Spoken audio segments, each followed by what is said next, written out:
BJP একটা জুমলা party. কেন বললাম কথাটা? ৩,০০০ টাকা দেবো বলে ১,৫০০ টাকা কেড়ে নিল।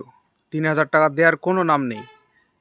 ৪৫০ টাকা গ্যাস দেবে বলেছিল, এখন গ্যাসই পাওয়া যাচ্ছে না। ৪৫০ টাকায় কী নিবে রে পাগলা?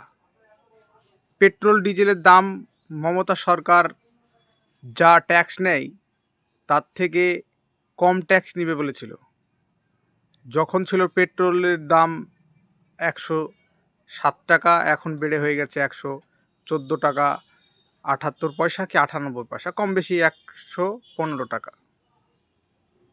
তো এটা সে ব্যাপারটা ওই রকম হয়ে গেল যে প্রত্যেকের অ্যাকাউন্টে ১৫ লক্ষ টাকা করে ঢুকে যাবে বাইরে থেকে। টাকা নোটবন্দি করার পর টাকা আসলে সেই টাকা যেমন আপনাদের অ্যাকাউন্টে ঢুকে নি, আমাদের অ্যাকাউন্টে ঢুকে নি, এমনকি আমার অ্যাকাউন্টে ঢুকে নি, সেমভাবেই লক্ষ্মীর ভাণ্ডারের টাকা ১,৫০০ সেটা খেয়ে নিল অন্নপূর্ণা ভাণ্ডার দেবে বলে।